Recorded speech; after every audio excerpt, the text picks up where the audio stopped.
হেরে গেছে তবু মাঠ থেকে হারিয়ে যায়নি। আমার পাশে এই মুহূর্তে আছেন মীনাক্ষী মুখার্জি। মীনাক্ষী দি, আজকে আপনারা ডেপুটেশন দিতে এলেন উত্তরপাড়ার রাস্তাঘাট থেকে শুরু করে একাধিক বিষয় নিয়ে অভিযোগ, আগেও প্রতিবাদ করেছেন, আজও প্রতিবাদ করেছেন, কিন্তু আজ ক্যাপ্টেনের ভূমিকা অর্থাৎ আপনার ভূমিকায় বারবার আপনার দলের ভূমিকা নিয়ে প্রশ্ন তুলছেন বিধায়ক, কি বলবেন? দেখুন, গণতন্ত্র তো একটা বিরোধী রাজনৈতিক দল, মানে আমরা ওরা দুজনে পরস্পর বিরোধী। উনি অভিযোগ তুলবেন, আমরাও তো অভিযোগ তুলতে এসেছিলাম, পাবলিক বিচার করবে। আমরা প্রশাসককে বলতে এসেছিলাম রাস্তাঘাট খারাপ, স্ক্যাভেঞ্জারদের বেতন কি হবে, জলের সমস্যার কি হবে, এলাকার সমস্যাগুলোকে নিয়ে কথা বলতে এসেছিলাম। প্রশাসক সময় দিয়েছিলেন, জানতেন, তারপরে ব্যস্ততার কারণে চলে গেল। তার জন্যই প্রশ্ন, সরকার শুধু শুধু এটাকে ভেঙে করলেন কি? আর যদি ভাঙলেনই, তাহলে তার বিকল্প ব্যবস্থা কি করবে? মানুষ তার অভিযোগ কোথায় জানাবে? আমরাও অভিযোগ জানাতে এসেছিলাম, নিজেদের অভিযোগ না, কোনো দলের বিরুদ্ধে না।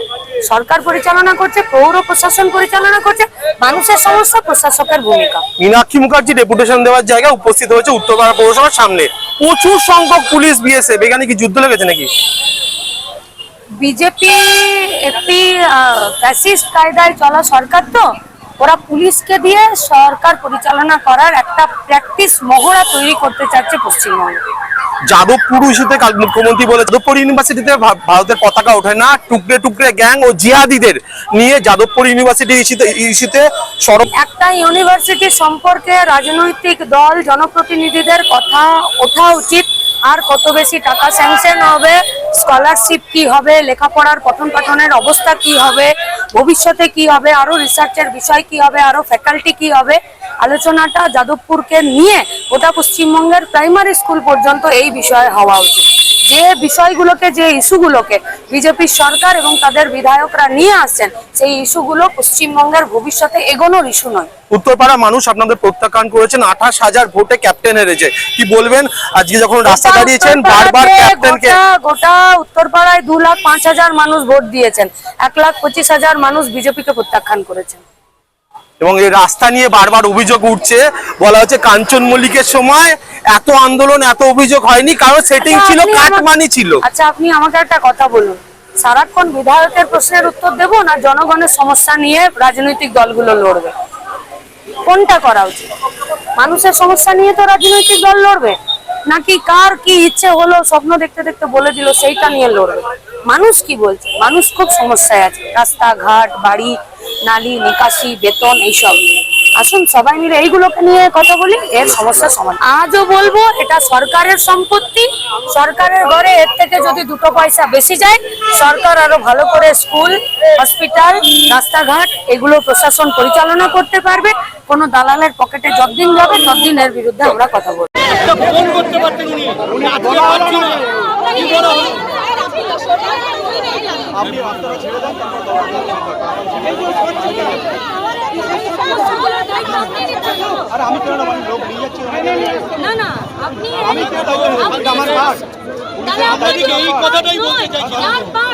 আমার পাট রাস্তাটা পরিষ্কার করো, আমি এই রাস্তাটা পরিষ্কার করবো।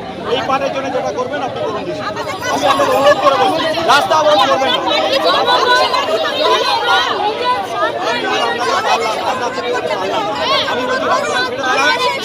রাস্তাটা ছেড়ে দাঁড়ান, আমি সব ইচ্ছে করছি। রাস্তাটা ছেড়ে রাস্তাটা তখন আপনি তো ভালো বলছেন, 10 টাকা দাম দিয়ে চলে যাচ্ছে।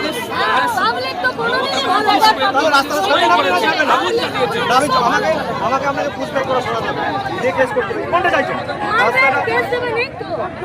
ভদ্রভাবে বলছি, রাস্তাটা ছেড়ে দেন,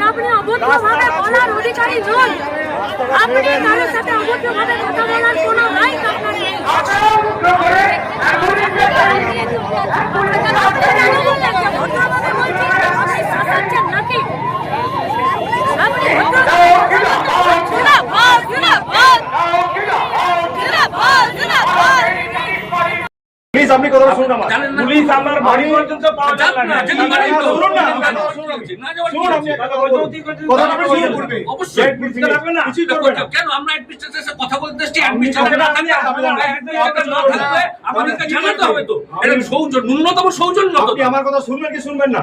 শুনছি তো আপনার। এটা হচ্ছে গভর্নমেন্ট অফিস, গভর্নমেন্ট অফিসে আমি গভর্নমেন্ট অফিসে আমি কাস্টোডিয়ান, এই অফিসগুলো সব ধরতে বললে কেন? Law and order point of view, law and order point of view যখন আমি দেখবো যে আপনি বললেন এখানে বলবো সেখানে বলবো আরো লোক আসবে, সেটা আমার কথা বলার তাহলে অধিকার নেই কোনো? প্রথম বিষয়টা হচ্ছে তাহলে আমার কথা বলার অধিকার নেই? যে থাকবে না, আপনাদের পুরো জানতে হবে তাহলে এই বিষয়টা। জানুন কার সাথে কথা বলতে আপনারা জানেন। চারজন মিলে একসাথে কথা বললে কার সঙ্গে কথা বলবো? আপনারা যেটা ইচ্ছা করুন, আপনারা এখানে দাঁড়িয়ে দেখুন তো কি করছে ওরা, দেখুন যেটা ইচ্ছা আপনি করুন, আপনাদের কথা বলার অ্যাটিটিউডই ঠিক নাই। না না কত বিষয়টা আপনারা প্রথম থেকে বিষয়টি আমরা অ্যাডমিনিস্ট্রেশনের সাথে কথা আরে বলতে এসেছি। বাবা, administration কথা বলতে এসেছেন না, মন দিয়ে কার সাথে কথাটাকে কথা শুনুন। আমি কথা শুনতে রাজি না, আপনারা যেটুকু বলার এখানে বলেন। কেন তাহলে আপনি আমাদের এটাই তো বলছি, না বলবো না। আপনি যা ইচ্ছা করুন। হ্যাঁ, বেশ, বেশ, বেশ, এই যে আমাদের ইয়েগুলো করো, পুরো ইয়ে করো, ক্যামেরা করো। করুন না ক্যামেরা